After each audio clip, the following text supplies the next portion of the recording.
What up, campers, gamblers, punters, hustlers, low baggers? Happy Thursday, September 2nd to all of you. Thank you for watching Betting with the Bag right here on Pub Sports Radio. I love this card.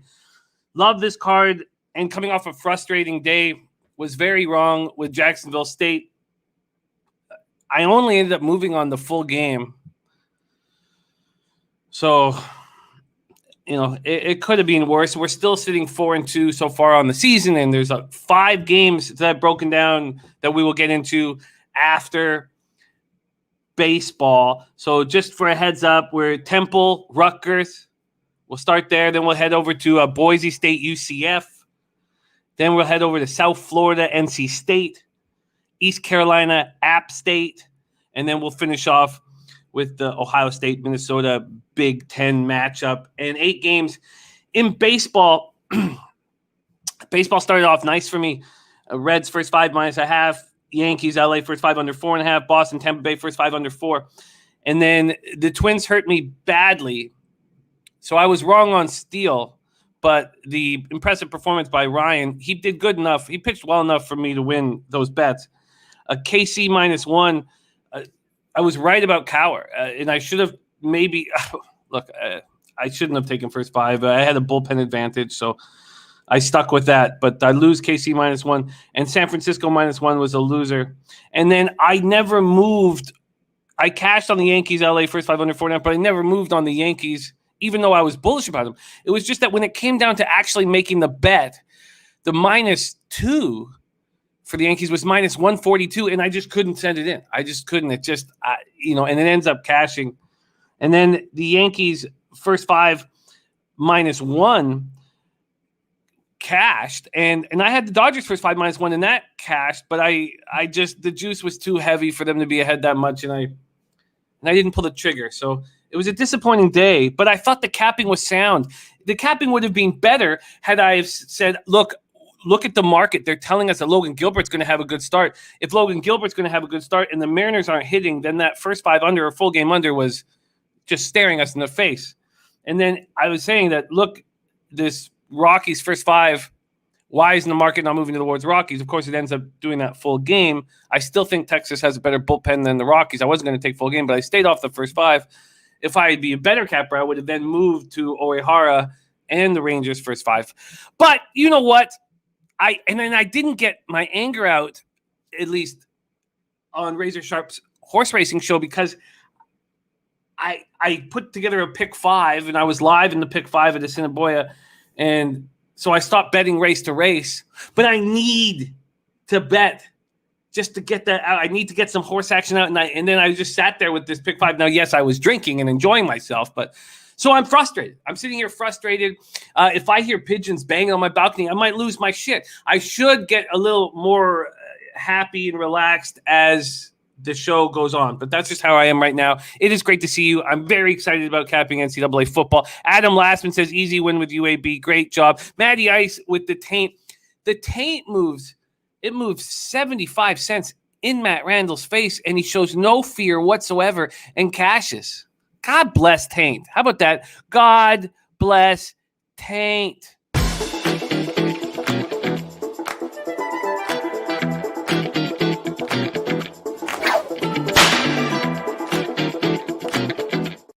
LJ from H-Town, JB in the house. Nut Flush Allen, I've doubled up on the Giants' first 5 in full game. We'll get to that soon.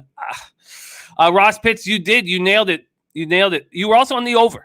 But incredible look on UAB. You nailed that for sure. And there it is. Taint play of the day is in. NC State first half. I can't wait to break that game down. NC State first half is in. And I like them first half and full game. But I want to go over everything with you guys, and that gives me confidence. I mean, how bad was South Florida last year? Do we actually expect changes? Like Cade Fortin's going to come in and change everything? It was their defense that was atrocious. I like that look. Shout out to Taint. Taint is in, and we'll go over it more here when we break down that game. But Taint is in.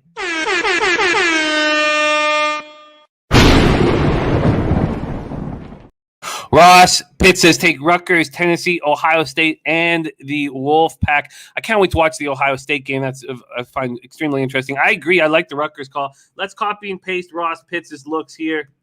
Rutgers, Tennessee, Ohio State, and the Wolfpack. Copied. Pasted. So let's grab that right here. Sorry, quickly. Here we go. And I guess what frustrated me with the horse show is that I did hit the pick 5, but it ended up chalking out. And I had bombs on my card, but it chalked out, and it made less than what the ticket cost. So I was pretty frustrated. Nut Flush On says I also like Tennessee minus 21.5. I decided just to let that game go. It didn't interest me enough, and I apologize. And it's we don't there's not an enormous amount. Like there's a set amount of time for me. Here we go. Ron Crawford spreadsheet play of the day. I find it so fascinating. The cappers we have that were showcasing their best bets, they're all so different from each other. But one thing that they both have is they have no fear of what the market does. And I have great fear. Ron Crawford's spreadsheet play of the day is the Atlanta Braves. The spreadsheet play of the day is in. And I look at this and I see the same thing that we saw yesterday with Logan Gilbert. I see the market expecting a good start from Chi-Chi. And how could they possibly be expecting a good start from Chi-Chi? And why is the market not moving heavy towards the Atlanta Braves? It's a fascinating game that I can't wait to talk about. And no fear with Ron Crawford. Spreadsheet play of the day is in.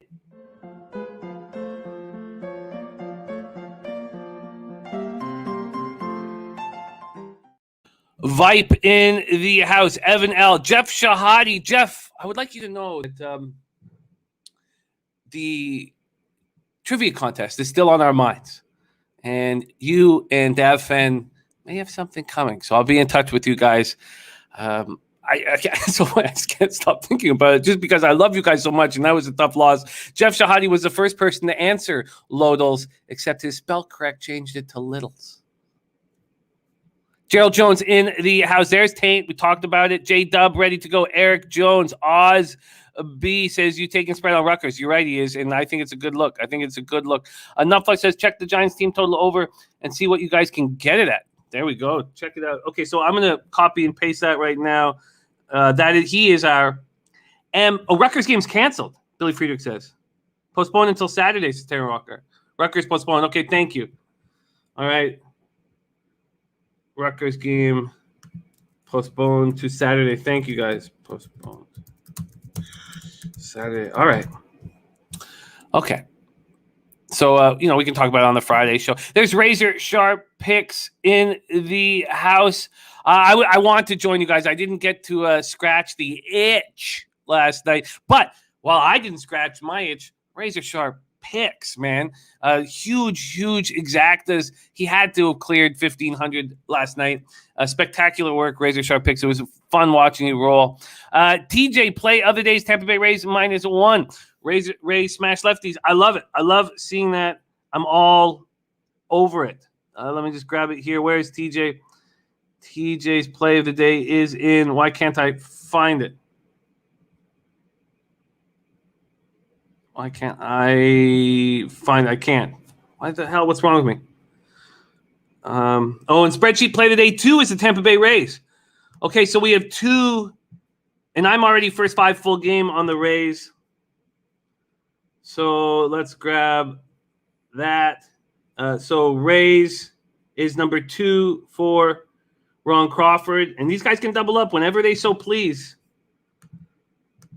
TJ play today is in. And the spreadsheet play today 2 is in.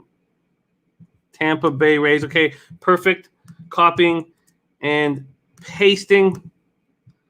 All right, there we go. Danny Lopez, ready to go. It says Tacoma Defiance Moneyline USL Championship. Thank you for sharing that with us. There is Mr. Gokster in the house. Walla Dose. Razor Shot Picks just locked in his first college football play. There's Clint, started Die Hard MMA podcast. Mikey P, ready to go. What a great group. Tyler Duda says Temple and Rutgers moved Saturday. Yeah, thank you guys. My fault. Thank you for letting me know. And Tulsa for this on the spread, and Coastal over there. Johnny K ready to go. Soupy Panties on Phillies first 5 in team total. He likes it a lot. And Not Flush On says, Jimmy, say over and over again, why is this number was a perfect read? Thank you. I mean, look, obviously the method that we're using in MLB has changed for me, and maybe next year I can have more confidence in it and start betting the other side instead of just staying on losers. Ski Profit coming off a nice day, 301 MLB, which is great, which means I hopefully talked them off of the over in the Angels-Yankees game, which was a nice, very easy cat. Well, the first 5 under wasn't that easy, but, Packy Naughton didn't pitch bad, and then the bullpen, which we talked about a lot, the bullpen was great for the Angels. Creo, ready to go. Okay, let's get to work, everybody. Thank you guys all so much for joining us. Eric Thomas in the house, ready to get to work. Lamont Williams. Okay, let's go. And Eric Thomas says, people in Queens swimming in the street last night. Yes, there's a lot of rain. Hopefully everybody is good. Everybody is good. Davidla says, Braves with Tukey. Look, it's a wild game. It's a wild game that needs to be broken down. Big Mastro. I'm not doing college football this year, just NFL. I'll be trying to make the live shows all week. Beautiful. Big Mastro, our guy down in Windsor, he was blowing our minds. He was cashing 100K parlays, and of course, all the books just kicked him off their books. He's an incredible capper and a great guy, and great to see him back in action with us. I love watching, living vicariously through the giant bets. There's Shandog. We got Shandog in the house. It's football season, so Shan rolling with us. All right, we got to get to work. Got to get to work right now, and let's attack. And prayers to everyone in Jersey. They're flooded and not good. And Ski says the Yankees picking my spots. Yeah, nice job. I couldn't take the Yankees -1. I mean, we've talked about it, and Ski, we've talked about it on the show.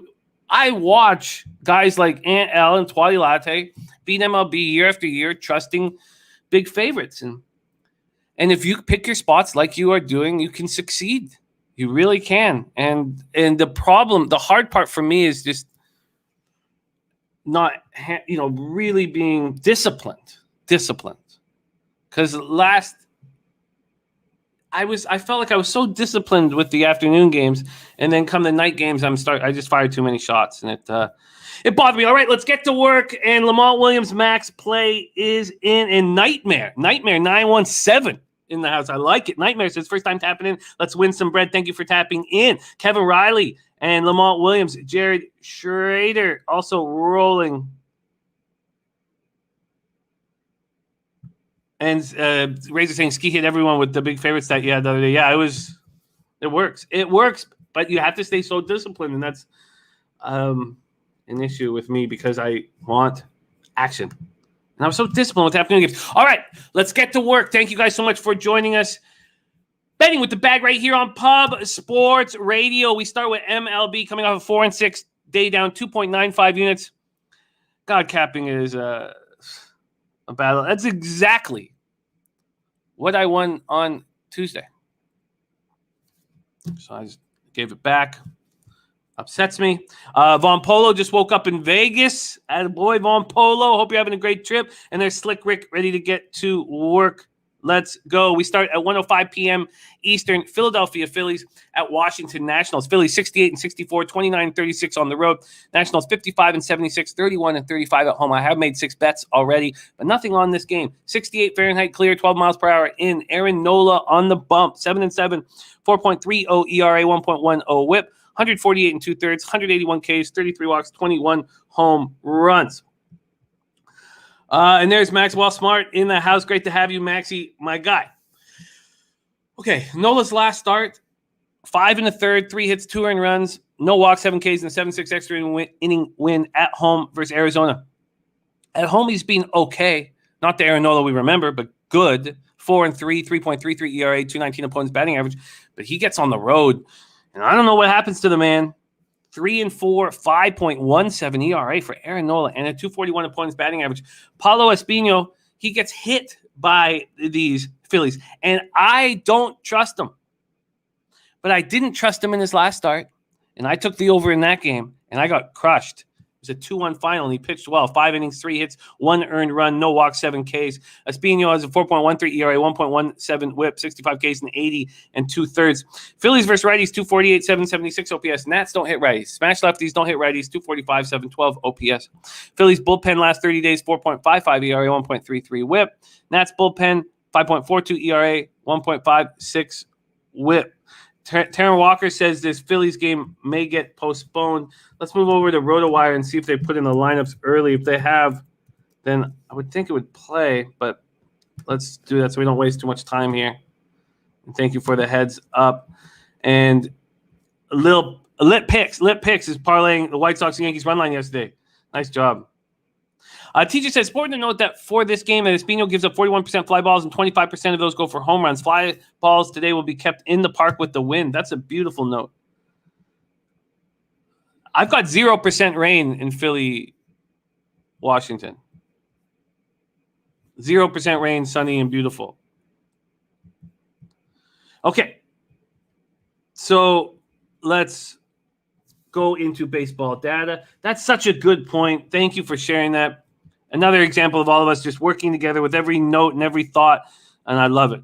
And I love my man TJ for that. There's Alex Ramirez in the house. So Nola against these Nats, 219 average, 755 OPS. Against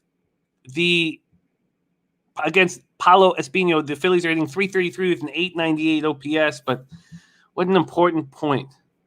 What an important point here made. Okay, so let's then move on to the market in this spot. Sorry, I got NCAA up. Let's move over to baseball.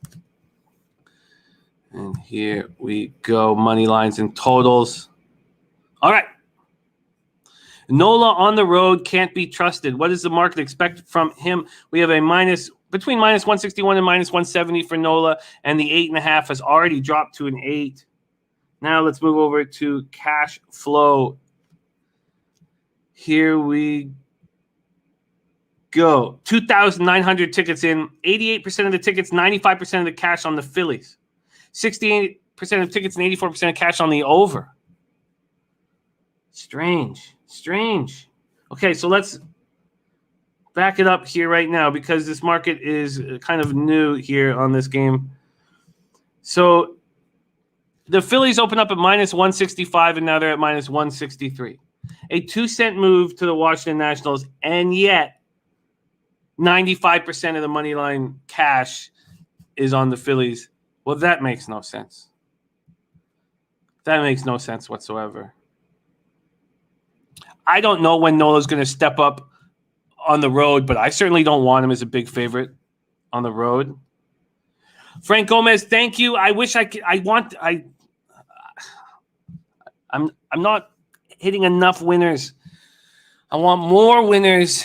I want more money, and I know I can be better and do better, but thank you for your kind words, and I care very much about us as a group improving our lives and also enjoying handicapping. You know, there's two things. One, making money, and two, enjoying the process.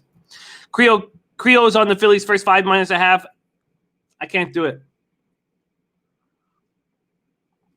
I find that these pitchers with a lot of skill, let's use Blake Snell for an example, on the road with terrible splits on the road, are very tricky to cap because I don't want them as a big favorite, and I'm not sure when they are going to kind of break out of this slump they have on the road, and I don't want anything to do with it. G Money Bags and says that's the fine line we walk. Thank you so much. Thank you, my man, for the dono. That means so much to us at Pub Sports Radio. You know, we're not this giant company. We all wouldn't be here if it wasn't for the Southtown 101, the great bar in San Antonio, owned by Jeff Slaughter, and he has a dream for us here, and we're just working together to see if we can make it happen. And we love working for him, so that means the world to us. Means the world to us. And Maxie says Murray State minus 29 is a good line versus Mississippi Valley State. Wow, okay. Joe Yeager says, I wouldn't put much stock on the line and money stuff. I'm going to, Joe, and it's working. Because I would have been on the Rockies first 5 and the Astros yesterday. Easily. Huge.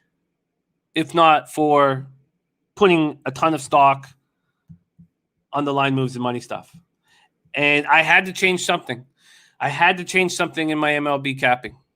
So I hear you, Joe. And, the one thing about us all working together is there's going to be things that I do that cappers in the chat are like, well, I think that's wrong, or I don't, and that's part of the fun of this. So I am going to continue to do it, Joe. And I am also going to stay off of this game because of it. Not that I wanted to back Nola, but I don't trust Paulo Espino. So I want the opportunity to fade him. And, all right, let's move on. We move on to 1:10 p.m. Eastern. Oakland Athletics 73 and 60, 36 and 29 on the road at Detroit Tigers 63 and 71, 35 and 34 at home. Comerica Park in Detroit, Michigan. And Joe, also, I take no offense at all. I know you want me to be better. I know you guys want all of us to be better, and that's why you're giving me. And I'm fine with any kind of a critical analysis. We're all here for the same thing: to make more money, to improve our lives, and to enjoy capping to the fullest. Okay. Let's go. Oakland Athletics, Detroit Tigers, Comerica Park in Detroit, Michigan. I wanted to bet that over yesterday. And I was adamant, that Willie Peralta is not nearly as good as he's been this year.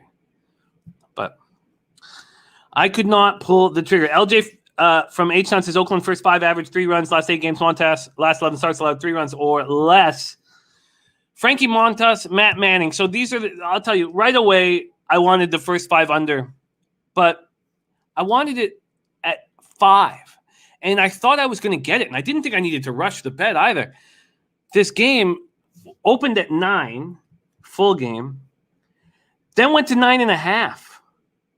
And now it's at 8.5. That's just wild. So when it went to 9.5, I thought, oh man, look at this. I'm going to get a nice spot. It goes to 9.5. So at 8:54 a.m., it moves to 9.5. It stays there for 10 minutes, and then it's back to 9. And the first 5 went from 5 to 4.5. And Bill McDonald says Jacksonville State was trash last night. Yes, it was a big mistake. And early in the year, there's going to be more of them than later in the year, hopefully. And still sitting 4-2 on the year earlier, but there's just no way around it. That was I thought their defense was strong. We knew that they were going to get worn down. And they got worn down. We had higher expectations on their quarterback play, and we didn't get it. So here's a perfect example of sort of what Joe was saying. It moved to 9.5, and I thought I had time. I should have just bet it. Now it's 8.5, and I didn't want it at 4.5, even though I still think it could hit at 4.5. Let's move over to that first 5 right now. You guys have watched me trust Matt Manning at home. And we'll go over it here in a second. But it's still at 4.5, slightly juiced to the over. I can't bet it. I can't bet it if the 5 was available for me and I didn't get it. And I'm not going to chase these market moves, even though it may come back to hurt me. Joe Yervin says awfully early for the A's body clock. I was thinking the same thing. And I think the same thing in the Brewers-Giants game. I think the Brewers is going to be awfully early for the Brewers, but that will be next. Let's go. Frankie Montas, 10-9, 3.66 ERA, 1.20 whip, 150 innings, 167 Ks, 42 walks, 16 homers. Last start, 7 innings, 2 hits, no earned runs, 1 walk, 6 Ks, and a 3-2 win at home versus the Yankees.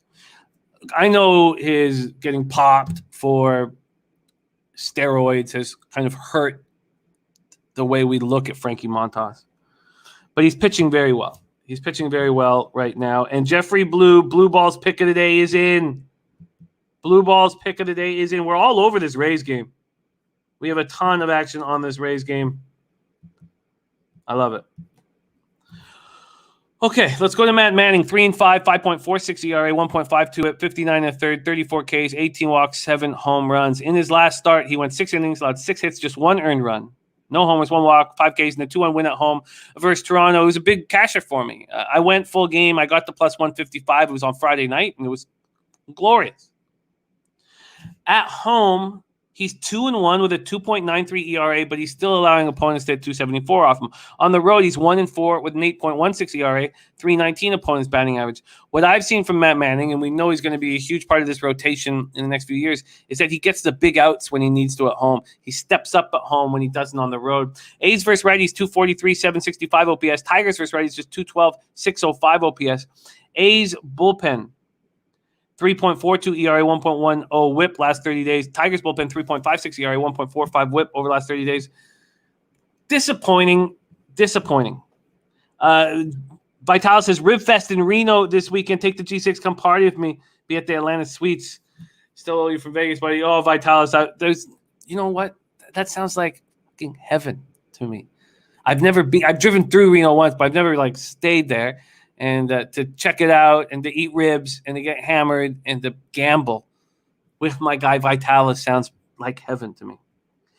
Rodney Barnes says, I'm off this game. The series cost me like $2,000. Such a joke. They let Detroit walk all over them last night. They did. But I think Caprillions hit the wall. But again, it was their bullpen that was susceptible.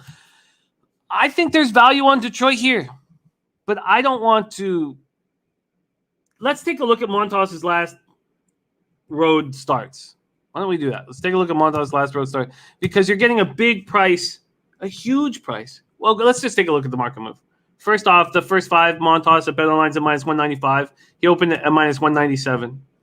So let's go to full game. Before I decide to pull the trigger on a big dog here, we have A's opening up at minus 161. They're now at minus 197. So a 36-cent move towards them. Then let's go to the cash flow. 1,954 tickets in, 88% of tickets, 98% of the cash on the A's. 55% of the tickets, 54% of the cash on the over. I guess this is just going to have to be a stay off here. Let's see if the baseball data pushes us towards anything. We know the A's haven't seen Manning, and the Tigers are hitting 259 with a 704 OPS.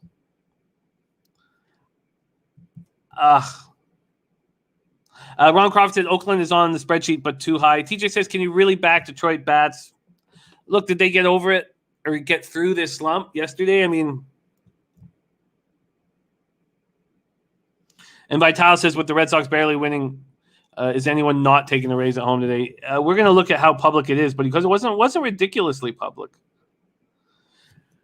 Kevin DeFrida says, what could go wrong? And Mally Mal says, rise and grind, y'all. I'm on Oakland's first 5 minus a half. Okay. I'll stay off, but I find this price extremely appealing from an implied probability standpoint on Manning at home. Oh, yeah, I wanted to check out his last few starts. Let's just do that, and then we'll just move on. See if there's any vulnerability here with Montas on the road. Here we go. I know that his splits are fine. Let's just take a look at his last few road starts. See all. Here we go. Okay, so his last road start at Chicago White Sox, he allowed 3 earned runs in 5 innings. The start before that at Cleveland, 1 earned run, 2 in total, but 1 earned run in 6 innings. Then the start before that at the Angels, he didn't allow a run. At the Mariners, 3 runs in 6 innings. Okay. I will stay off. Mally Mal saying Oakland smashing righties. It depends what period you're looking at. Their numbers are going up, and over the last 30 days, they now have a 765 OPS. Evan L says, I might take a shot on the Tigers here. I wish I had the balls or the extra cash just to fire, because I would. I think the main thing is I'm upset with myself for not getting on that first 505. All right, that's that. We move on. 3:45 p.m. Eastern, and I'm excited. I am excited because we've got to the Say Hey play of the day. That's right. Jimmy the Bag Say Hey play of the day. Jose, I know you're out there somewhere, and I'm not sure what you're coming back to. Let's go, Jimmy. Say hey play of the day in business here. And it is the San Francisco Giants. It is the San Francisco Giants. First 5 minus a half and full game -1. And, Turnsey. I didn't see that. Turnsey. I did not see that. Turnsey. Rusty Kuntz is on the Giants. First 5 minus a half. Rusty Kuntz is here as well. It's also Jimmy the Bag say hey play of the day. And I'm doubling up on my say hey play of the day. Giants first 5 minus a half and Giants full game -1. That is the Rusty Kuntz play today, right? All right, let's go. Brewers at Giants. Brewers 82-52, 46-23 on the road. At the San Francisco Giants 84-49, 49-22 at home. We're Oracle Park in San Francisco, California. Joe Yurkovich brought up the body clocks of the Oakland A's, and I said I think this is going to work out the same way with the Milwaukee Brewers. Birdie in the house says, Jose, wherever you are, I hope you are making very irresponsible decisions. Yes, I imagine that he will be. Eric Lauer, who has perplexed me all year, against Logan Webb. And Ron Crawford says Giants on the spreadsheet as well. Logan Webb has been dynamite all year long. All year long. Vital says Gossman got saved yesterday. I thought, I was drinking, and I thought that I had moved on the Giants first 5 minus half, but I was only on the full game. And Vital says, yes, but I love the Giants first 5. Eric Lauer, will start with him. Now, his home road splits are tricky. He's better on the road than he is at home. On the road, 1-2, 3.09 ERA, 231 opponent's batting average. At home, 3-3, 3.99 ERA, 240 opponent's batting average. Who would have thunk that he'd be a mainstay on the rotation of a team that's 30 games over 500? This guy could have been picked up for, the price of a fucking donut in the offseason. Anybody could have had Eric Lauer. And his last start wasn't that good. It was on the road at the Twins. He went 4 2/3, 6 hits, 2 earned runs, 1 homer, 2 walks, 6 Ks. He did not look very good in a 2-0 loss at the Twins. But his numbers are good all year long, and he's been good all year long. Logan Webb, though, has been dynamite. 8-3, 2.65 ERA, 1.11 whip, 105 in the third, 111 Ks, 29 walks, 8 home runs. I didn't believe it halfway through the year. I was like, let's see how long this lasts. It's lasting, and it's impressive. Webb, last start was dynamite. It was the best start he's had, I think, for me all season because it was on the road, and his road home splits are wild. And he goes 7 innings, allows 5 hits, no earned runs, 1 walk, 6 Ks, and a 5-0 win at the Braves. And the Braves are smashing. They're smashing. Joe Yurkovich says, big motivation spot for San Francisco, but a big price. And this was a spot I wish I had got in on early, and I didn't. I should have gone in on it last night. At home, Logan Webb's 5-0, 1.71 ERA, 211 opponents batting average. On the road, 3-3, 3.41 ERA, 241 opponents batting average. Now, the Brewers are smashing righties, 276, 822 OPS, and they kind of got to Logan Webb earlier in the year when Logan Webb went to Milwaukee. Giants first lefties, 249, 776 OPS. And again, this Giants bullpen's been so good. 2.52 ERA, 1 whip. Brewers bullpen, 3.54 ERA, 1.34 whip. Weeby Pubbin says, did I miss the Phillies breakdown? Kenny V says it. Sorry, not Weeby, but Kenny V, thank you so much for the dono, my man. We will go back over it very quickly for you. And thank you so much for thinking of us with the dono. But we're going to finish off this Brewers San Francisco spot first. We're going to do it first because it is the say hey play of the day. Okay. All right. Here we go. A big move on the San Francisco Giants. They open up at minus 151. They go all the way to minus 180. And I didn't get in until minus 170. So it's now minus 180. It's up to minus 190 at some books. This total opened up at 8. It's now at 7.5. Let's go over to that first 5 because there's some talk in the chat about the first 5. Sean from PA, thank you for joining us. Our absolute pleasure. We have nothing without the support from you guys. So thank you. Thank you for joining us. It opens at 4.5 and drops to 4. So, God, I don't want it at 4. I want it at 4.5. Let's move over to the baseball data. As I said before, Logan Webb was kind of touched up by these guys. 286, 905 OPS. They went 6 for 21 against him with 2 homers and a double. So 3 of the 6 hits for extra bases. But he's just a special pitcher at home. And against Lauer, the Giants are hitting 281, but with a 702 OPS. They're 18 for 64, but that's with just 2 doubles and a homer. So 3 extra base hits out of the 18. So I moved on the Giants first 5 -.5 and full game -1. Oh, and I said I got it -170. I did not. I got it -175 and the run line at +115. Thought I got that at -170. It is a mistake getting in late. We know that's the biggest message that we've learned from the cappers that do bet favorites a lot, like Twadi Latte and Aunt L's. You got to get in the night before. You have to attack it the night before. Let's take a look at where the cash lies in this spot here. 2,786 tickets in. 66% of the money line tickets and 76% of the money line cash on the Giants. Then we have 39% of the tickets and 77% of the cash on the over, which is interesting. And Rusty Kuntz,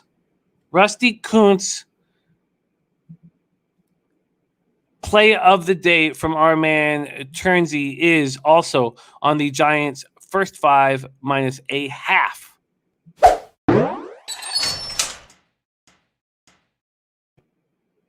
Giants first 5 -1/2. All right, let's roll on.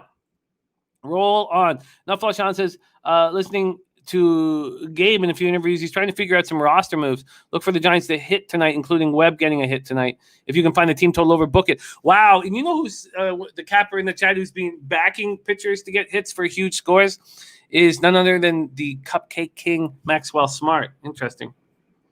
And Joe Yerkin says Milwaukee has a better road record than San Francisco at home. Isn't that unbelievable? 46-23. You're right. Brewers on the road. Wow. That's a wild stat. And the Giants 42-22 at home. What a wild stat. And there's Top Set, our man Elio, coming to us live from Miami. Okay, so there it is. The say hey play of the day. Giants first 5 -1/2, -125, and Giants -1 at -128. And let me just reiterate one more time that that winning cappers can make their own decisions. And Jose can take the week off and enjoy it. But I don't know what he's coming back to. All right, let's get back to work. We move on to this Rays game that we're all over. Billy Friedrich looking at the Brewers division. Oh, yeah, that's a very good point there. Good point, Billy. They've had easy contests. Okay. Helpful Honda, that sucks, man. Get yourself a good lawyer. We do have a low bag lawyer who hung with us in Vegas at our last trip there. So hit me on Twitter if you need a low bag lawyer. He's in LA. Okay, let's go. Rays at home to the Boston Red Sox. I moved on the Rays first 5 -1/2, -120. I got Rays full game -1 and -120. TJ's play of the day is Tampa Bay Rays -1 and -119. Says Rays smash lefties. Boston dealing with COVID. McClanahan pitched very well. I expect Tampa Bay to roll. The spreadsheet play of the day is the Tampa Bay Rays.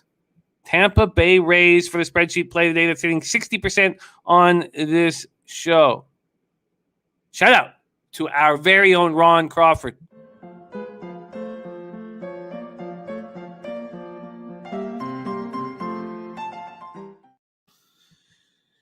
And the Blue Balls pick of the day from Jeffrey Blue is the Rays team total over 4.5. So we're all on the Rays.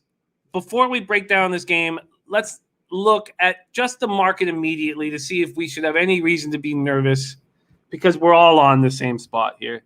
So first 5, the Rays are now at -155 on the money line. I think that's pretty much – I think they were -160. Let's just see if there's been any movement there.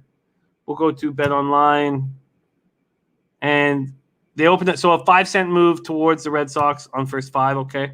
That's fine. That doesn't scare me. Now let's move over to full game. Full game. The total opens up at 8. It's now at 7.5. And this is starting to scare me. So it opens at -151. It's just at -151. That's – God. Uh-oh. And you know what? Not everybody's on our side in this spot. 2,282 tickets in, 70% of the tickets on the Rays, 64% of the cash on the Rays. Then you have 55% of tickets, 55% of cash on the over. It's dropped to a 7.5, and we're not entirely sure when they came in. Okay. I would much rather see a Jake Burns. You're right. Where is Kyle? Where is our guy Kyle? I'm going to copy and paste that. And I did not want. I wanted to see a 20-cent move towards the Rays. God, this not good. Red Sox 76, 59, 35, and 33 on the road. Rays 84 and 49, 43 and 24 at home. Tropicana Field, St. Petersburg, Florida. Eduardo Rodriguez on the hill for the Red Sox. 10 and 7, 5.12 ERA, 1.39 WHIP, 126 and 2/3. 150 Ks, 38 walks, 17 home runs. In his last start, he went 7 innings. He allowed 8 hits, 3 earned runs, 2 homers, 1 walk, 2 Ks, and a 4-3 win at the Guardians. At home, he has struggled this year. 4 and 3, 5.69 ERA, 263 opponents batting average. On the road, he's been a little better. They actually have a higher batting average, but don't barrel up as much against them. And he's 6 and 4 with a 4.75 ERA. Shane, and Kenny V, quick thoughts on Philly. Yes, my fault. I said I would go back and touch on it. Yes, my quick thoughts on Philly is that I don't trust Paulo Espino, but Aaron Nola's home road splits are bad. And a 5.17 ERA on the road, you just can't pay too much of a price to back a pitcher who's struggling on the road. Now, I know the Nationals are only hitting 712 versus righties, but that's a problem for me. And then you have the Phillies opening up at minus 165. They're now minus 164. So it's a 1-cent move on the other side. And yet you have 97% of the cash on the Phillies. That's a red flag for me. Do I have the confidence then to take the other side? No, but maybe the other side, maybe the Nats first 5 and the Tigers first 5, and you hit one of them and you're healthy in the black is a nice way to do things. Davidla says, how can the Rays lose today? Are they missing batters? They're such a deep squad. Even when they, shuffle up their lineup, they still put in great guys. This is scary. The market, the market is not moving in the Rays' direction, and there's some bets made on the Red Sox that are real here. Red Sox versus lefties, 269, 771 OPS. Rays versus lefties, 281, 849 OPS. That's last 30-day stats. Red Sox bullpen last 30 days, 5.35 ERA, 1.57 WHIP. They allow 2 more runs per 9 than the Rays bullpen.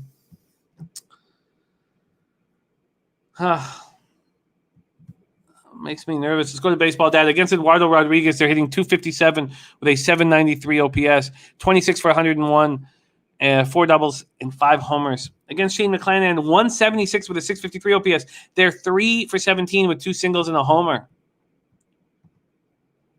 TJ says Erod, XFIP, and Sierra 1 point higher than McClanahan, paired with Tampa number 2 versus lefties last 30, and Xander out. Strange market move has me worried, though. What are they seeing? Exactly. Well put. And Billy Friedrich on the first 5 over 4 with Phil's Nats. D-Mag, Sam Janie, we are all over the Giants today. We are all over the Giants. That first 5 over 4 is an interesting look. What in that Phillies game? 12 mile per hour in is the issue, and it's a very interesting look. I kind of like it. Okay, so let's just, what? I'm not here to tell ghost stories. Fuck, market scares me, but we're all over the Rays, and what can we do? So it is what it is. Sean from PA says, going back to the fade the Pirates well today, parlay with college football to fix up the odds. Anything to look out for here? Yes, let's keep rolling. Let's just keep rolling. Joe Yergin says the markets have not fully caught up with how good this Rays offense is. I agree with that. And astute chaos on Milwaukee, San Francisco first 5 under 4. All right, let's move on to 7:10 p.m. Eastern. Miami Marlins at New York Mets, 71 Fahrenheit cleared, 9 miles per hour in. And Turnsy says, going back to that Giants game real quick, you can also get Giants team total over 2.5, first 5 at plus 115. If you think Lauer gets touched, nice plus price. No, I can't. I can't. Lauer just keeps doing it. He just keeps pitching well. Sort of like Logan Webb on the other side. I'm not going to mess with Lauer. And And we just need a couple runs off of them, I think, for that first 5. All right, let's move on. Thank you, Mark Sports Betting. Marlins, New York Mets. Next up, Citi Field in Queens, New York. Zach Thompson going up against Cookie Carlos Carrasco. Thompson's 2-6, 3.16 ERA, 1.12 WHIP, 62 2/3, 52 Ks, 22 walks, and 6 home runs. In his last start, 5 innings, 6 hits, 3 runs, 1 homer, 1 walk, 1 K, in a 6-0 loss at home versus the Reds. At home, he's been very good this year. 2-3, 2.70 ERA, 2.16 batting average. On the road, he's 0-3, 3.81 ERA, but a 198 opponent's batting average. There's Ich Nizzle in the house. Great to see you, Ich Nizzle. Going up against Cookie Carrasco, who's had a bad year. Now, it's only 23 in the third innings in. And the K-walk ratio is great, but he has allowed 6 home runs in those 23 in the third with a 6.94 ERA. His last start at home versus the Giants was good. 7 innings, 3 hits, 2 earned runs, 1 homer, 0 walks, 5 Ks. We cashed the first 5 under very easily in that game. And he allowed 2 runs in the first inning, but then he settled down completely.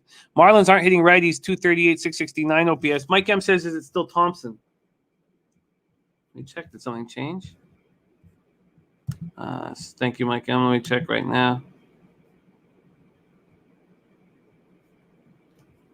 Oh, wow.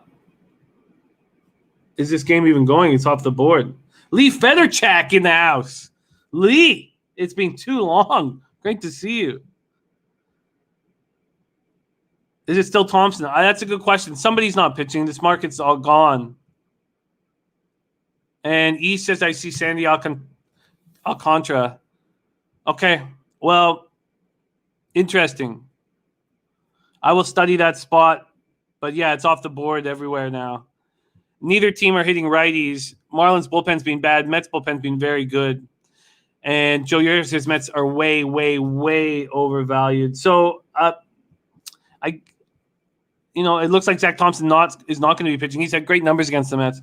Against Carrasco, the Marlins are hitting 259 with a 624 OPS. If it is Sandy Alcantara up against Carlos Carrasco, we'll have to do our due diligence on the home and road splits, but I feel like that would be a nice spot to back Sandy Alcantara. And Mike Evans says, I like Miami first 5 plus a half here. Yeah, why don't we just, if you guys think it is going to be Alcantara, let's just bring him up here very quickly. And then, so at least we've done our due diligence and work. And it is Sandy Alcantara, yeah? Okay, it is.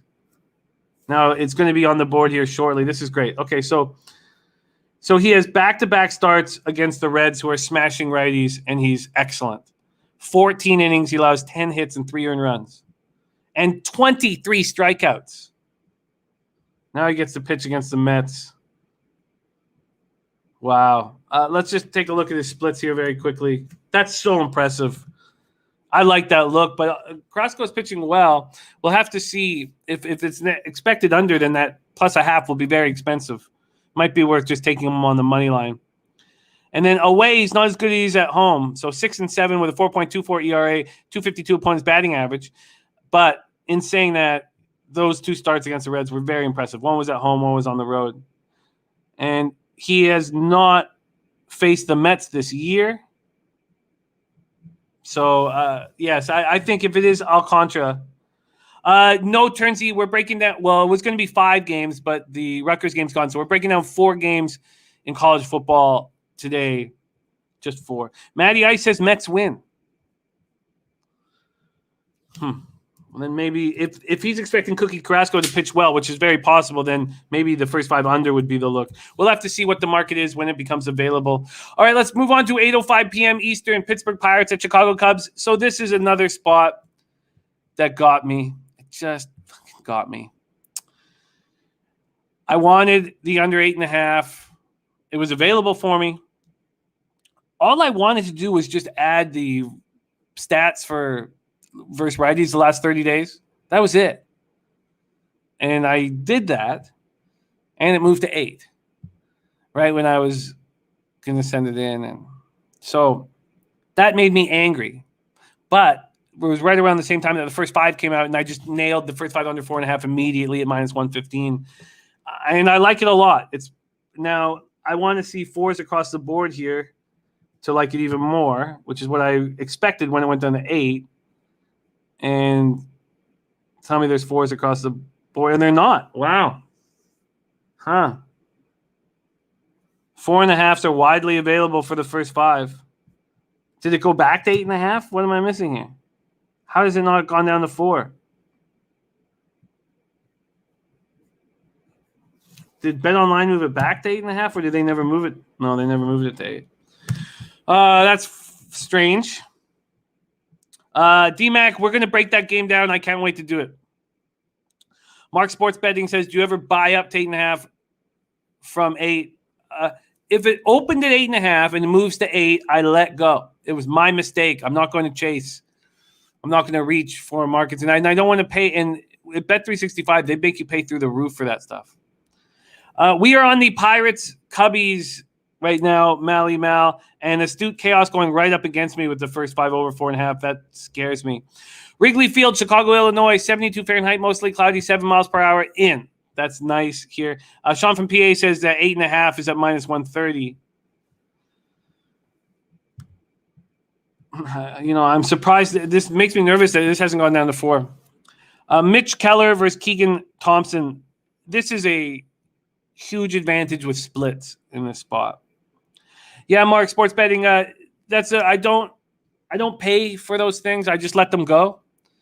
And then, but my other big rule, which is not quite the same, but is that I'll never turn a dog into a favorite. So if we're talking about the Marlins first 5 plus a half, if the Marlins first 5 is a nice dog price, but the Marlins first 5 plus a half is minus 120 or minus 125, I will not bet it. I'll never turn a plus into a minus.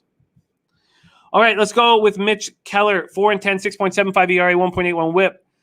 72 innings, 68 Ks, 38 walks, 10 home runs. Look, he's been bad this year, but he's also just been so bad at home. He's been very good very good. He's been above even that. He's been average on the road and terrible at home. At home, he's 2 and 7, 8.31 ERA, 341 opponent's batting average. On the road, 2 and 3, 4.40 ERA, 273 opponent's batting average.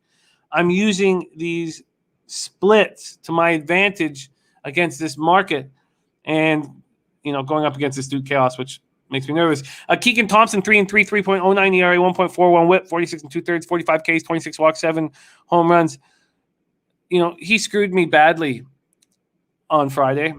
I had the Cubs first 5, a plus 155, and the Cubs scored 6 runs in the first inning. They're up 6-0 after the first inning, and I lost badly on the Cubs first 5 because of Keegan Thompson. Keegan Thompson on the road's 0-2 with a 4.98 ERA, 238 points batting average, but he's lights out at home. 3-1, 1.44 ERA, 217 opponents batting average. The Pirates versus righties last 30 days, 205, 590 OPS. Cubs versus righties, 237, 661 OPS. Both bullpens are bad, can't be trusted. Pirates bullpen last 30 days, 4.50 ERA. Cubbies at 6.77 ERA. Mike M says, I like Pittsburgh first 5 here. Public jumping on Pirates and driving the line down. So I moved on the first 5 under 4.5 at minus 115. Let's take a look. And we've already taken a look at the market moves. Let's go to baseball data, and then we'll move over to where the cash lies in this spot. Only 2 batters have seen Mitch Keller, and they've hit him hard. Ian Happ's 5 for 8 with 2 homers. Jason Hayward 2 for 9 with a homer. They're the only guys who've seen him. And then Keegan Thompson, only 4 Pirates have seen Keegan Thompson. They're 1 for 5 against him. So let's move over to the cash flow. And TJ says Pirates full game. Let's move to the cash flow here. Just 1,147 tickets in. So 57% of the tickets are on the Cubs, but just 37% of the cash. Wow. That's wild. That's interesting. Then 45% of the tickets on the over and 96% of cash on the over. Jesus. Joe Yerger says highly volatile game, could be anything. Make sure you get plus odds on whichever way you bet. Well put. Let's just go back to this full game market move. Yeah. The Cubbies open up at minus 151. Wow. And then move to minus 134, a 17-cent move to the Pirates. Huh. Very, very interesting. To back a Pirates team that's 20 and 47 on the road. I mean, if we're talking dogs, I guess, Nats first 5, Tigers first 5. Pirates, he wouldn't need to go for his 5 because their bullpen's much better than the Cubs bullpen. That's a very interesting look from you guys. I don't think I'm going to jump on it right away, but I'll certainly put a note here. Pirates, TJ. And Turnsy says, I kind of like the Pirates here, to be honest. And Sean from PA says, Cubs money line, Ohio State money line. And says that's a no-brainer. The Cubs can't be a no-brainer these days. And Eric Jones says over 8, both pitchers will get hit. I don't know if their splits are. I want everybody to look at Mitch Keller's ERA and think he's terrible. Because he's been quite good when he gets away from Pittsburgh. Mark says, never know what you're going to get from the Cubs. I like your thought on that. I'm going to need some more time to think about it. God is morning at plus 146. Now, that's a hell of a job, TJ. Okay, let's move on to a bet that I was so confident on, and then it just flew away for me, and that's the Indians-Royals.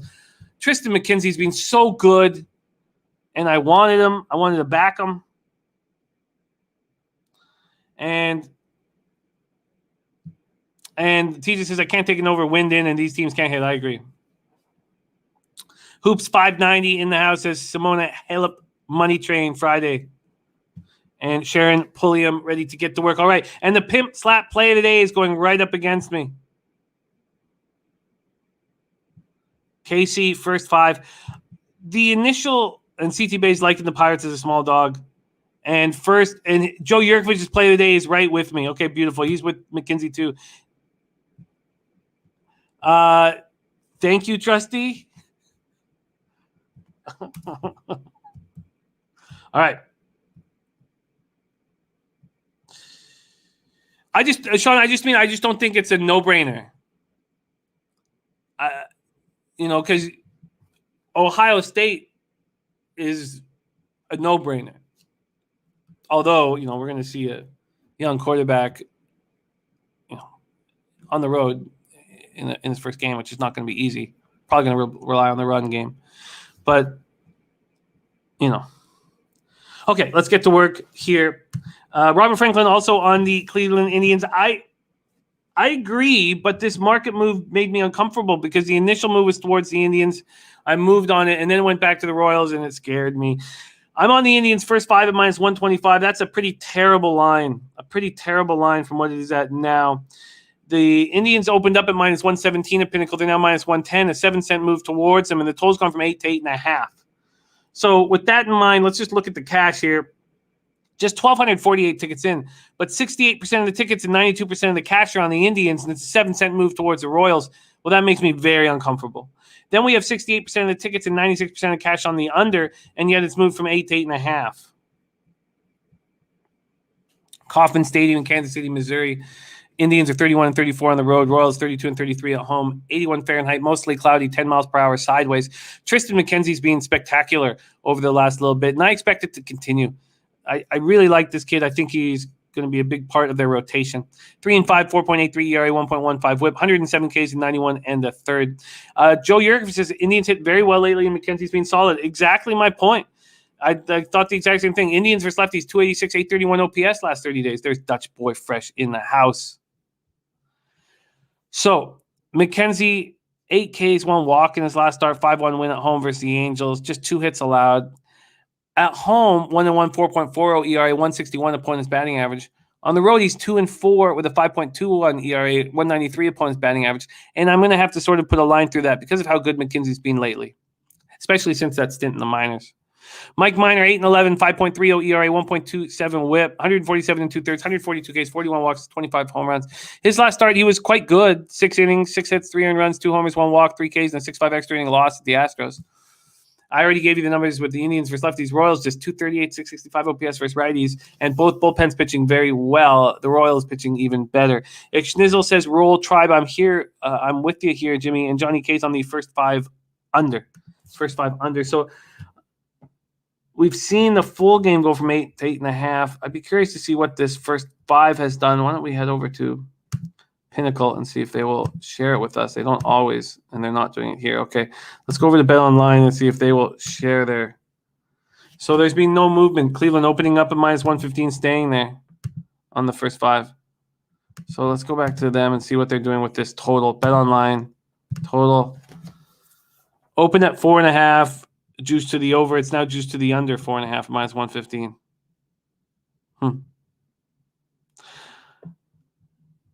Mike M says KC left the ballpark pissed off and humiliated, like dumping an early load on a street. You come back and fire bombs next time after that happens. Trey Doug gonna get that cash today. Respect, Trey. And Turnsey Royals team total over 3.5 -130. Okay, so let's see the baseball data, and then we'll go over to the cash. Against McKenzie, they're hitting 121 with a 406 OPS. I mean, he's lights out against them. 8 for 66. Against Mike Minor, 241 with a 601 OPS. It does make you think that the under would be in play. Why is the full game going over when the bullpens have been so good? It's confusing, and I don't want to go up against it.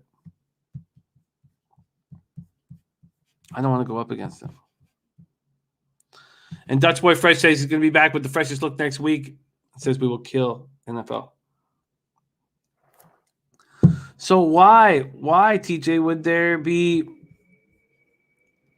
a market move towards the Royals? 91% of cash. So there's now 1,311 tickets in. 91% of cash on the Indians and a move towards the Royals. It's confounding, and I'm not going to invest any more money on it. I'm just not going to invest any more money. I'm nervous. Malcolm Mouse says Indians first 5 sounds good.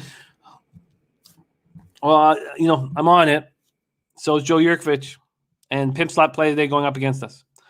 Okay, let's move on to 8:40 p.m. Eastern. We already talked about the first spreadsheet play of the day, that being on the Tampa Bay Rays. The second spreadsheet play of the day from Ron Crawford, who's sitting 15-10 on the show, is the Atlanta Braves, who are on the road at the Colorado Rockies.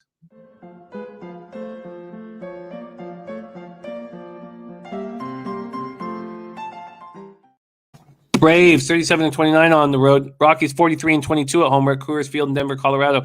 81 Fahrenheit, mostly cloudy, 7 miles per hour to left. I spoke on how I could not believe that the Braves with Tukey going up against Chichi Gonzalez wouldn't be a huge favorite.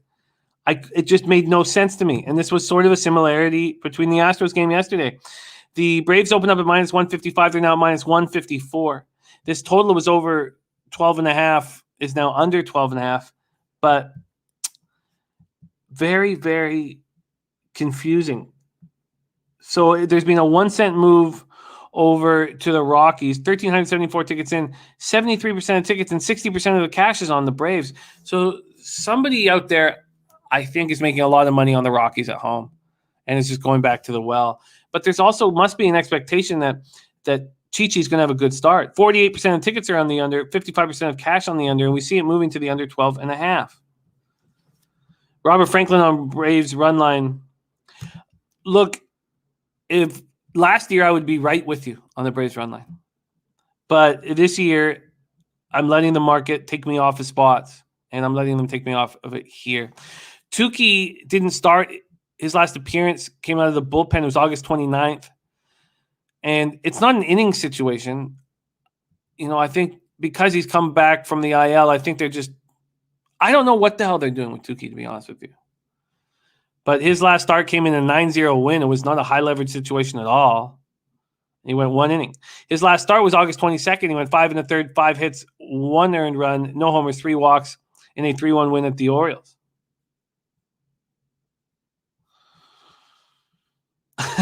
There's Guillermo Certucci in the house. Sunny Spring says Rockies had a monster ninth inning. I think they roll that energy into today. Davidla says Rockies plus 140 at home. I cannot back Chi-Chi, and I thought he was pulled from the Rockies rotation. His last appearance was August 25th, so his last appearance was over a week ago, and it was out of the bullpen in a 13-10 win at the Cubs in extra innings, and he came in, 1 inning, he allowed a run. His last start was way back on August 18th. He goes 3 innings, 4 hits, 3 earned runs, 1 homer, no walks, no Ks, 7-5 win at the Padres.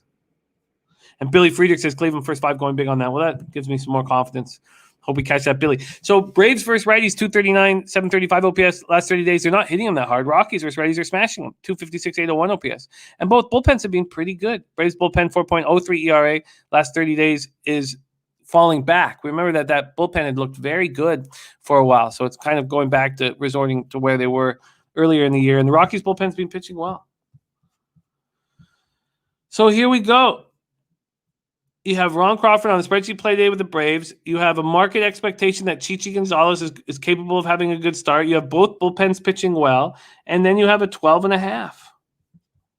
A 12.5. So Pinnacle has taken this 12.5. It was juiced to the over. It's now juiced to the under. But it's just a 4-cent move. Is 12.5 too many runs if they expect Chichi to get off to a good start? LJ from H-Town says Rockies 23 runs, first 5 last 9 games, 15-6 at home since July 1st, 10-2 at home in August 14-7 record, first game of home series. Rockies first 5 in full game today. Ooh. And CT Bay says Rockies is the home dog. Billy Friedrich says staying away from this one. Scared money doesn't make money, but it doesn't lose money either. That's well put. But it does feel like if the market is expecting Chichi to have a good start, let's go to baseball data. Then that 12.5 should be too high. Only 2 batters have seen Tukey, and only 5 batters have seen Chichi. They're 10 for 25 against them. Wow. TJ says this is just an obvious Atlanta first 5 -1/2 to me. And Robert Franklin talking about the stats against Chichi. You know what? I'm going to stay off of this. I'm going to use the sage comment from Billy Friedrich.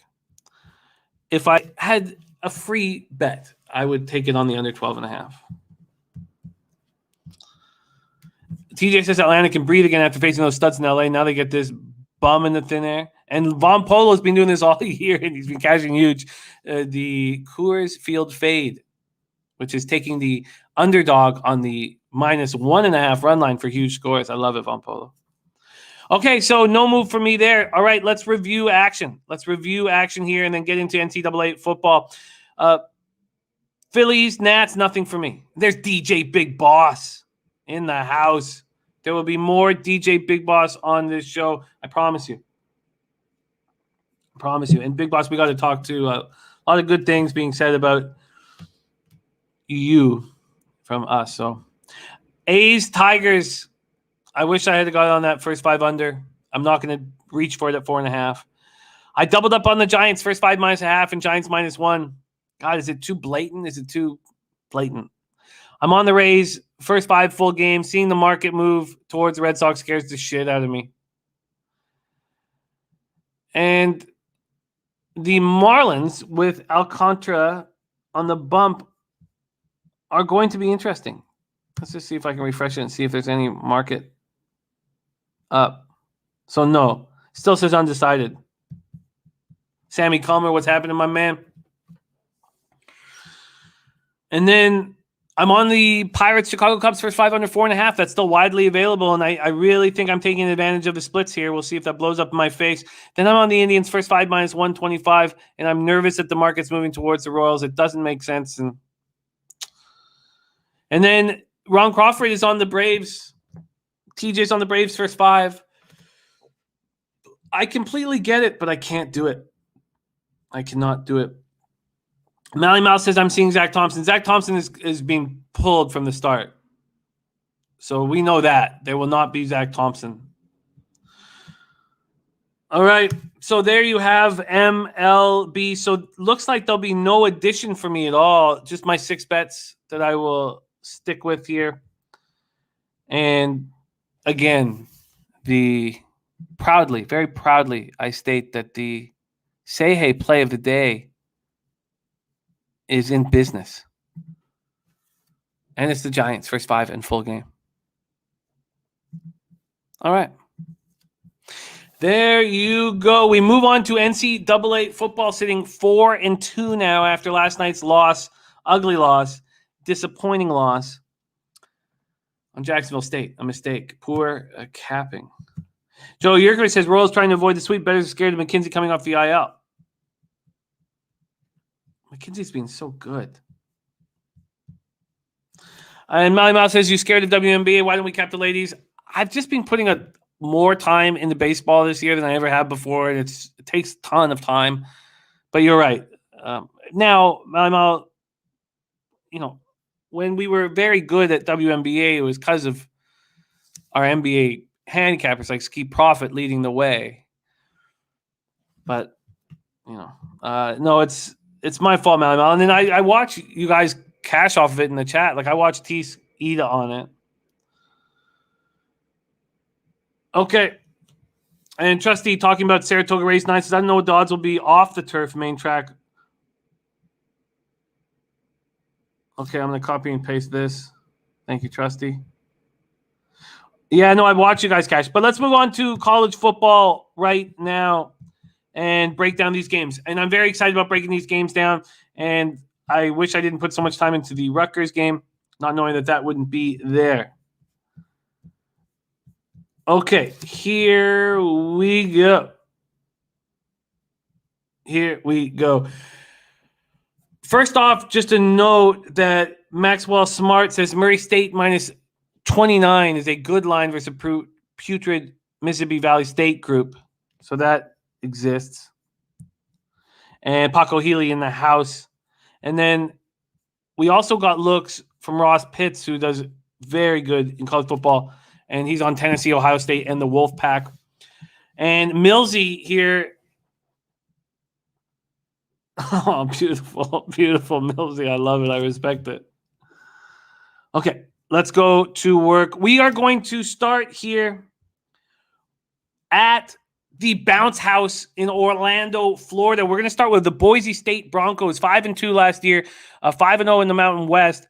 At UCF night, 6-4, 5-3 in the AAC, and everything's changed. Josh Heupel, Brian Harsin now in the SEC. So it's Gus Malzahn for UCF and Andy Avalos for Boise State. Let's start with the market.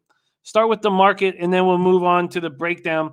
So the market can sort of dictate if our leans are on the right track, and we'll go from there.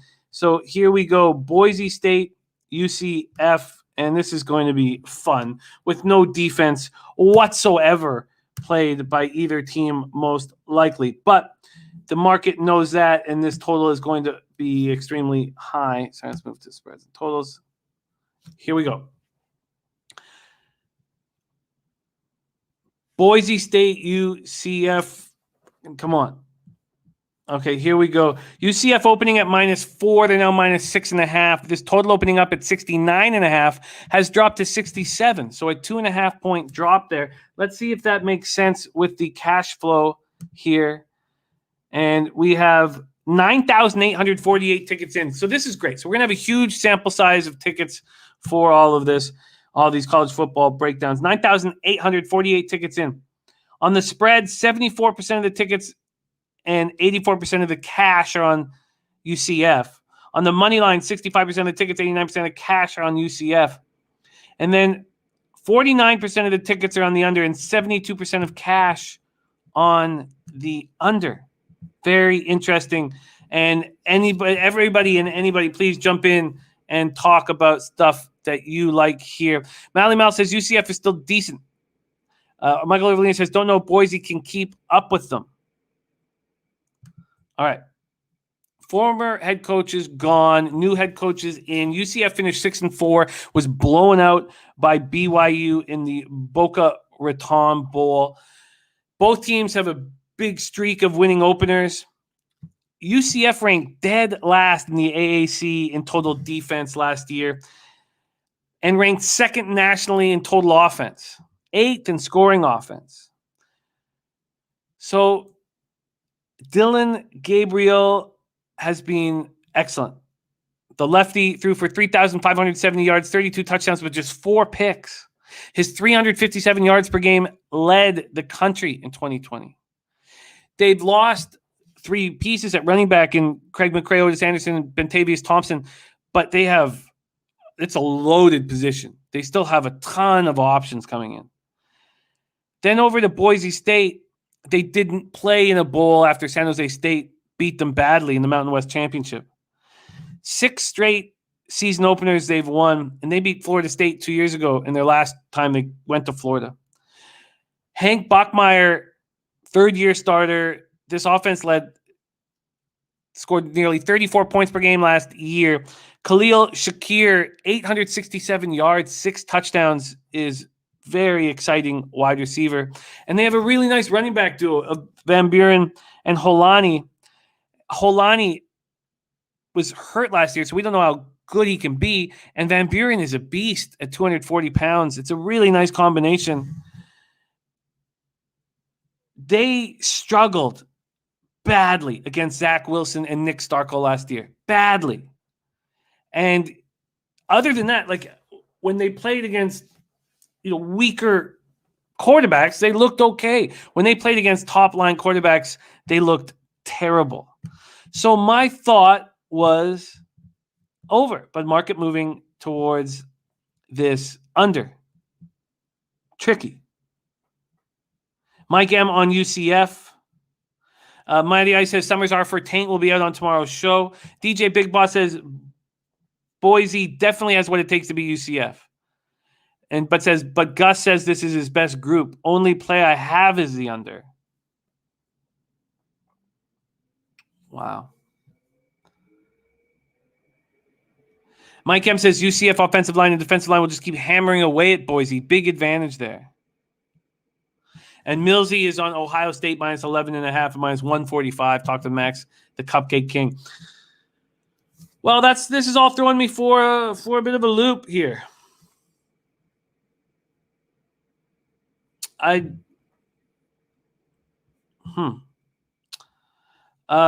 asking for a weather spot. Let's give you the weather here. All right, let's get the weather here in the bounce house.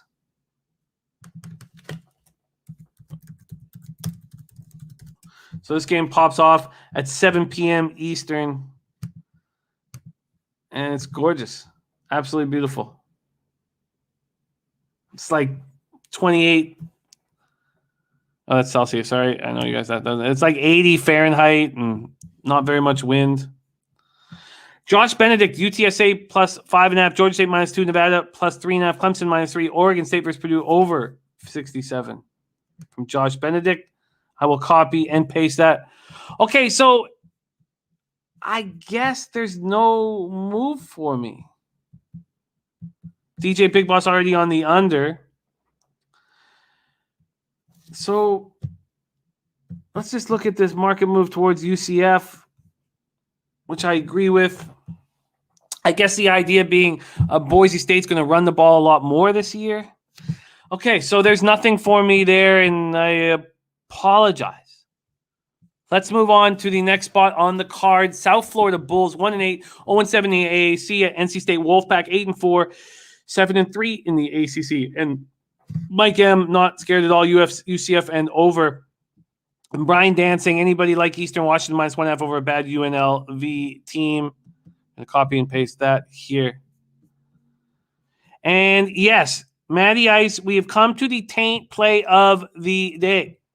Matty Ice moving to NCAA football for taint.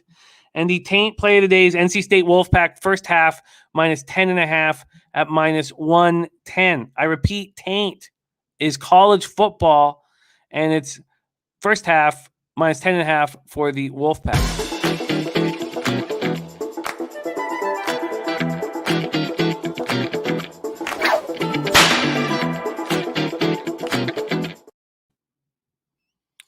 Wow, Birdie coming in.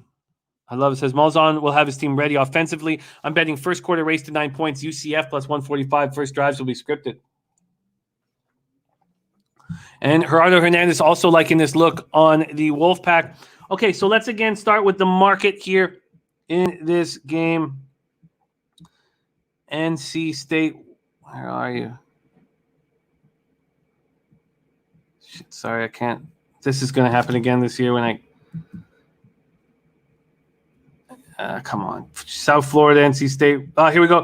NC State opening up at minus 18.5, now sitting at minus 19. And this total has gone from 60 to 58.5. 60 to 58.5.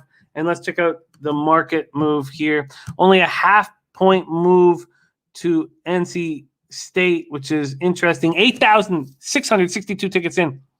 On the spread, 79% of tickets, 71% of cash on NC State. On the money line, 89 and 99%, so who cares there? For the total, though, very even. 47% of tickets on the under and 52% of cash on the under, and the market moving towards the under. We're at Carter Finley Stadium in Raleigh, North Carolina. NC State coming off an 8-4 2020, and we all remember the Gator Bowl losing to Kentucky. Led by fourth-year sophomore Devin Leary. Started 3 games in 2020 before the broken left foot against Duke, and in those 3 games, he looked really good. 890 yards, 8 touchdowns, 2 interceptions. There are high expectations for Bam Knight, the running back, and Emeka Emezie, the wide receiver. Bam was a first-team preseason All-ACC selection. He was very good last year, 788 yards, 10 TDs. And Emezie is a nice target at 6'3", and he caught 47 passes for 738 yards and 5 touchdowns last year. Jeff Scott's first season as Bulls head coach was ugly, man. 1-8. You can expect them to be better, but how much better?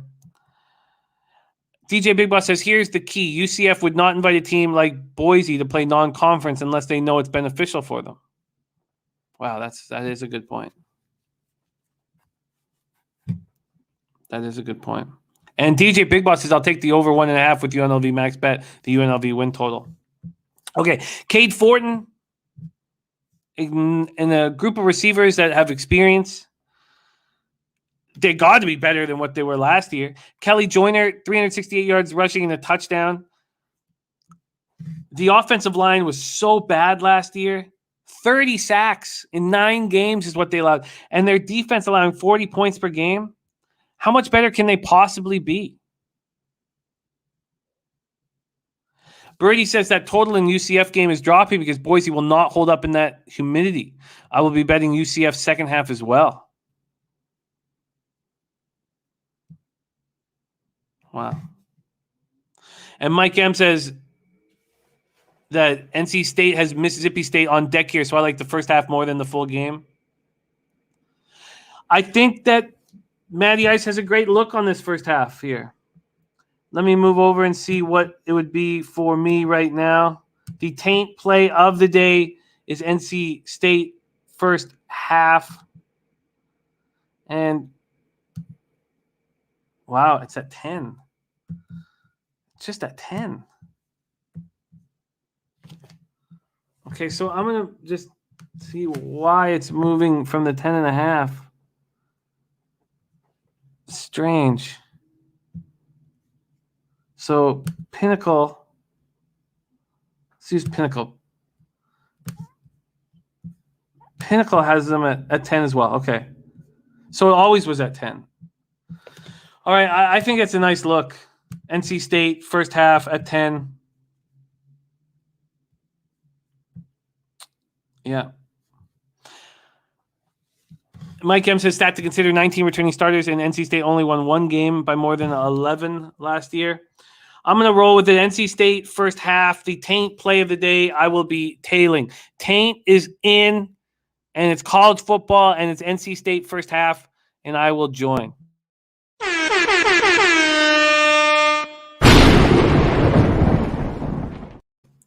All right, we have 2 games left. Next up, we have East Carolina Pirates, 3-6, 3-5 in the AAC, at App State Mountaineers, 9-3, 6-2 in the Sun Belt. We're at Bank of America Stadium in Charlotte, North Carolina.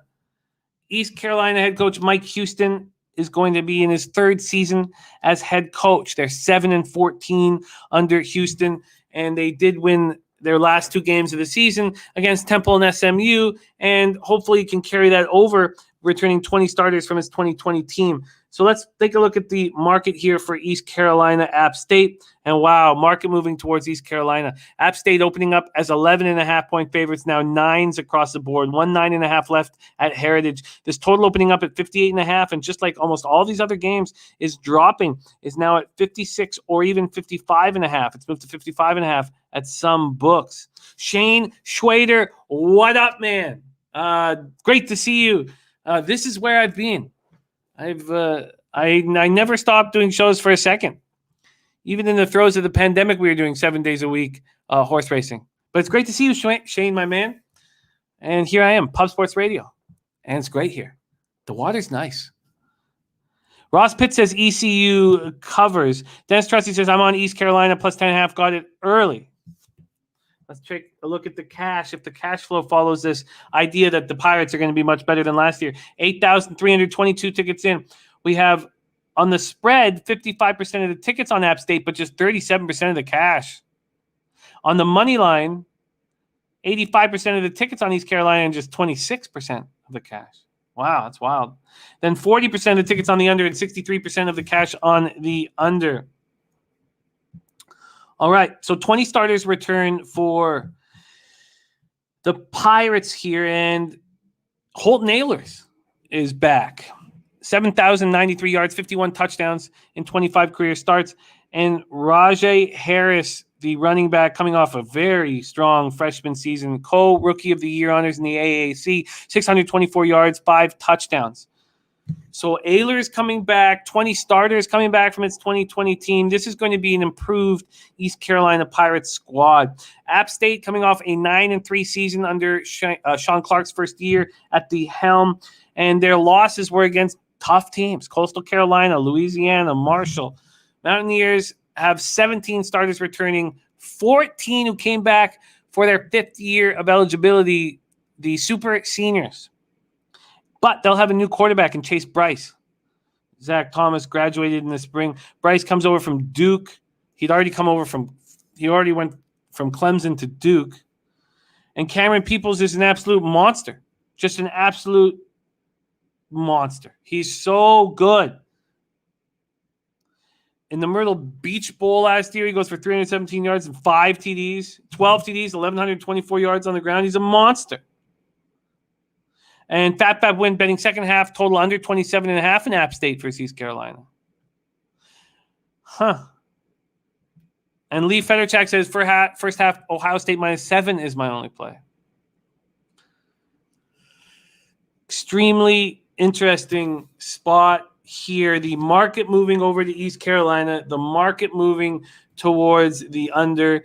You have a quarterback advantage for East Carolina on the road in Charlotte. Ross Pitts says App State's quarterback blows. Pick machine. Look, another transfer. I don't trust Chase Bryce either. I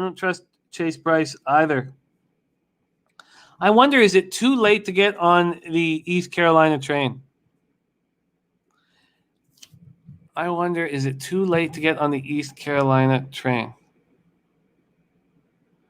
Max on record says, anyone heard if John Ryan was okay from the New Jersey flood? I have not, but I will look into it. He's a friend of the show, so I will definitely look into it. Wow, I wish getting that 10.5. Maybe I shouldn't chase this year. Great job, you guys who got the 10.5. Trusty, great job getting the 10.5. I'm not going to chase, I don't think.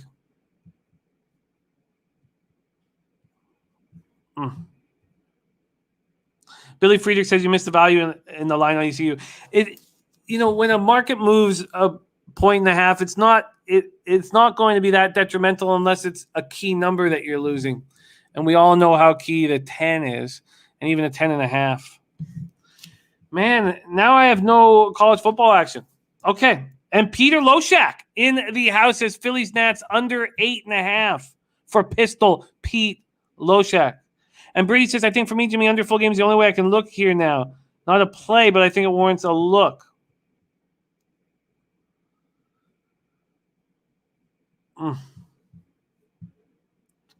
I'm afraid of totals in the first couple weeks of the season in NCAA football and NFL. And Paco Healy says tailing Pete immediately. Under 8.5. Let's just move over to Pete's look here very quickly. We broke this game down, and it pops off in 30 minutes. The totals. Oh, come on. So expecting a nice start from Nola on the road despite his splits. And there's not very many 8.5s on the board. You have to get them. You have to find them. They're at Pinnacle, though.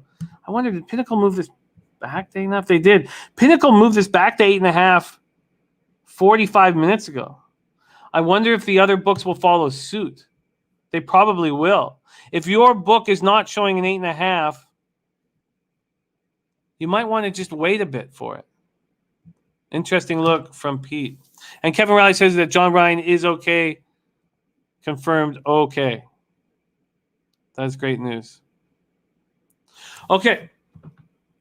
Brian Watson, I would if you're interested, I would wait. All right, let's move on to the big game here. The big game on the Thursday night college football card, that being number 4 ranked Ohio State Buckeyes, 7-1 last year, 5-0 in the Big Ten. At the Minnesota Golden Gophers, 3-4 in the Big Ten. We're at TCF Bank Stadium, Minneapolis, Minnesota. And man, were these Golden Gophers a disappointment last year. Let's start with the market move and then check out the cash and then break down the game.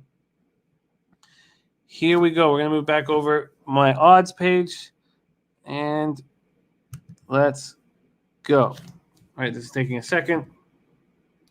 I'm going to lose my shit here. Okay, we're in business. Big game on the card. Number 4 ranked Ohio State at Minnesota. Ohio State opening as 14-point favorites. And that is where 13.5 now at Intertops and Bet Online. This total opening up at 65.5. It is dropped to 62.5. And I really believe in that market move towards the under. Adam Lastman says this game goes under. All right, Ryan Day in year 3 here coaching the Buckeyes, and C.J. Stroud making his debut as Ohio State's quarterback. Look, Chris Olave is a wonderful weapon for him. 50 receptions in 2020. Garrett Wilson as well. The issue is, are they going to be throwing the ball a ton when we have a redshirt freshman making his debut on the road in a Big Ten game where everybody will be watching? Ken Peacock, great to see you, Ken. UCF -4.5, nice spot there. Ohio State -13.5, NC State -18.5, and Tennessee -35. DJ Big Boss says Ohio State or pass. Dennis Strasser says, my thoughts are OSU should win by over 20 because they have the studs, but those nice players are green. If the stadium gets loud and gets to the quarterback in the first half, Minnesota will cover. My thought exactly was that Ohio State will break this team down. But you think that Ryan Day's not going to want to put Stroud in tricky situations for a while. Ixnizzle, Buckeyes first half in full game. There's viral video in the house. Okay, so Ohio State also is, fooled with their line. Harry Miller now the starting center role. PJ Fleck looked terrible last year, and so did the whole team. Their defense was awful, and if they want to have any hope in the Big Ten West, they better change that fast. We saw how good Muhammad Ibrahim is. He's excellent. 1,076 yards, 15 touchdowns. We know they have a big running game. I just don't know how you can trust Tanner Morgan. We have such an opposite here with Ohio State versus Minnesota. We have this, redshirt freshman, C.J. Stroud, going up against who has so much potential, going up against a fifth-year senior who's lost all of that potential. He looked bad last year. 7 touchdowns, 5 interceptions, 57.9% completion percentage, and a new offensive coordinator, Mike Sanford, coming in to show us something to try to get him back to what he looked like in 2019. Mally Mal says rain for this Ohio game. Let's take a quick look at what the weather is in Minnesota, because I think that when you have a 50-year quarterback who has so much to prove, a first-year offensive coordinator who also has so much to prove, going up against a redshirt freshman who I would just be shocked if there's a ton of passing early, and maybe Dave thinks that's how I can trick them. And there's showers in this game, 12 miles per hour. Showers all game long.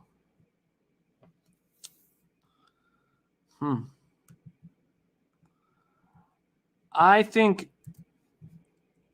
this is a Minnesota first half and a full game under. And then Ohio State takes over in the second. Let's just see what this first half is if I have the balls to pull the trigger here. And let's just take a look at the money once more here in this Ohio State-Minnesota game. The big game on the card.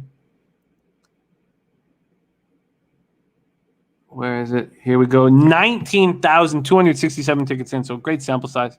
78% of the spread tickets, 87% of the spread cash on Ohio State. So that is happening while the total moved 3 points. What did the spread do? Sorry, here we go. Let's just take a second. This is happening. Sorry, my computer's taking too fucking long to make me lose my shit. While there's been a half-point move to Minnesota, I mean, don't you feel like that's telling? Oh, Mikey, I hate hearing that. 5,500, I hate hearing that. Hate hearing that, Mikey. But when you come that close to big scores, it means you're definitely on the right track. Okay, so let's go over to first half and see if there's a difference here and how big that difference is. Because you have to think that Ohio State's just going to keep coming at this weak Minnesota defense, and they're going to break them down. 7-point favorites in the first half. And then let's see, with 20,000 tickets in, we're going to get a good amount of opportunities to look at what the first half holds. So 76% of the tickets, 87% of the spread cash on the Ohio State first half. 73% of cash on that first half under. In the rain.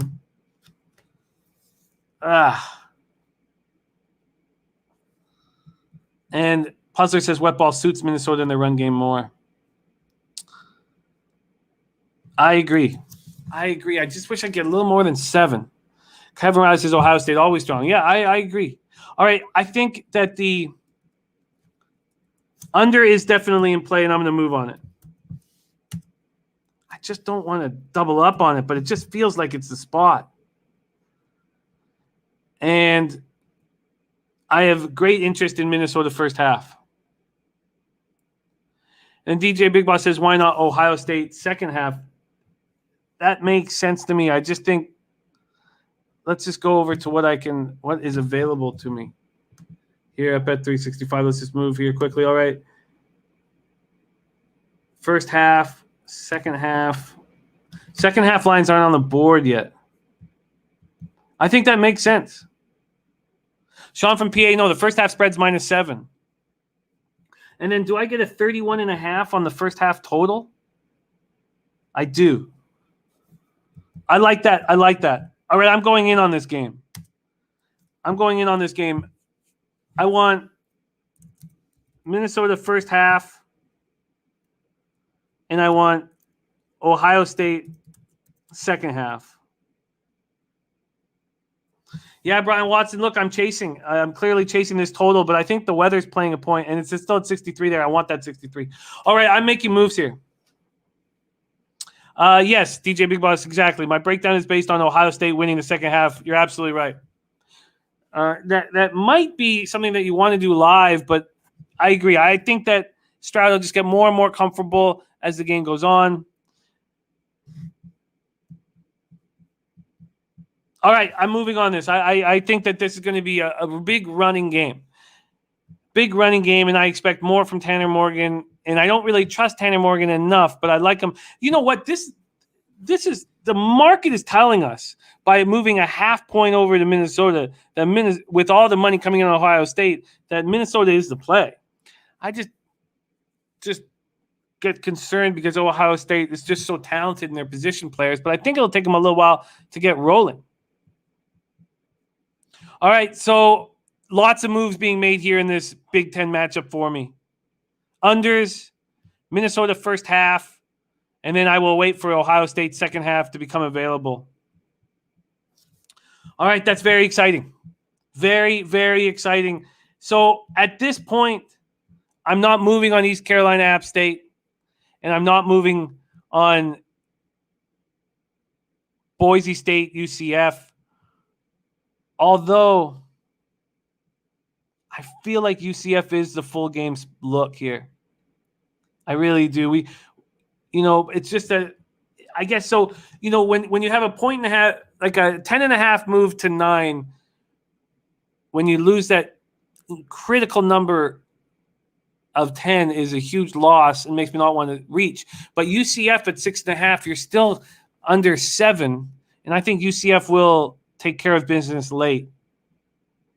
The problem I have is that Boise State should be able to run the clock with this running game that I think will be very strong.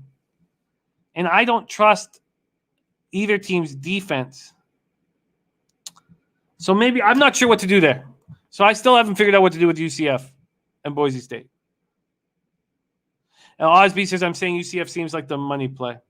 But I am going to taint NC State first half, and I am going to move quite a bit on this Ohio State-Minnesota game and have a lot of action on it. All right, there you go. That is our show for today. Tomorrow is going to be a huge show. We're going to have a full slate of MLB games, and we're going to have NCAA football and CFL football is what we are going to have. So we are going to be alive and well. Trustee, I do not want – look, I know that Tennessee is going to run right over them, but are they going to put in all the – is the second unit going to be playing the second half? And when I started studying it, I was like, I don't know exactly what the coach is thinking here, and I don't know if I want to have a 35-point favorite, but, I mean, it'd be Tennessee or no play. Tennessee or no play. Puzzler, there's no NFL game tonight. We have a week off, right? Yeah, we have a week off. It's a bye week in the NFL. All right, and Mighty Ice says, due to the holiday weekend, summers are for taint will be given out today, tomorrow, and Saturday. OhioSt says, so Tennessee first half. I guess I would have to look into it more because I started studying it and then I stopped studying it. So I would have to look into it a little more. Oh, beautiful. Sean from PA. Beautiful. I will follow you back immediately. I will follow you back. Thank you for the heads up. God, it feels like Minnesota could be the play here, but they cost me so much money last year. And CJ's just going to get better and better as the year goes on. All right. Thank you guys so much. We have no show without you guys. And don't forget, Max is on Murray State minus 29.5. Murray State minus 29.5. A huge card for us to go over tomorrow. We have no show without you guys. Thank you so much for all your support. J-Dub, Paco Healy, Max on Record, Puzzler, Mally Mal, Wyatt Chapman, Kevin Riley, Sean from PA, Puzzler, Mike M, Oz B, Matty Ice, Ken Peacock, Swervin, CONCACAF Parlay, Canada, Panama, Mexico, USA plus 492 for Swervin. Again, a CONCACAF Parlay, Canada, Panama, Mexico, USA plus 492. DJ Big Boss saying ECU first time playing in the app, says takes time to breathe. And Big Boss on App State first half, Big Boss will be much more involved in our show moving forward. I can't wait. Much love to all of you guys. Thank you so much for your support. Let's have a nice big winning day. Don't forget that the first look on the day for Pistol Pete Loshak comes in 15 minutes. and he's on the full game under 8.5. And Pinnacle moved it to 8.5. And I thought maybe the other books would follow suit. And that hasn't happened yet, but I still think they might follow suit. So Pinnacle has moved it to 8.5. So if you are looking for that under 8.5, trying to get that 8.5, just be very patient. And Topset says, can you please say your place one last time? Oh, and there you go. Summers Are for Taint is in. App State ECU full game over 56. That makes so much. That was my whole plan, was to bet the over. But the market move scared me. Let's just take a look at that total one last time here, where the cash lies. I'm going to go to full game. And with 8,511 tickets in, 63% of tickets on the under and 40% of tickets, 63% cash. Osby, thank you so much, my man. Thank you for your support and to helping build the show. Okay, a review of action. Don't forget, Max on Murray State minus 29. So my action, I have 6 bets and I'm not adding anything. I'm Giants first 5 minus a half, minus 125. Giants minus 1 at minus 128.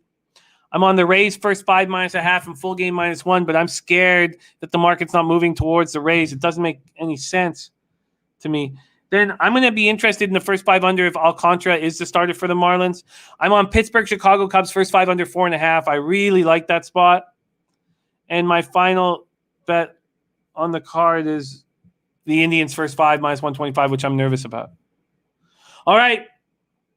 Let's have ourselves a day. Thank you guys so much for your support of Pop Sports Radio. But most importantly,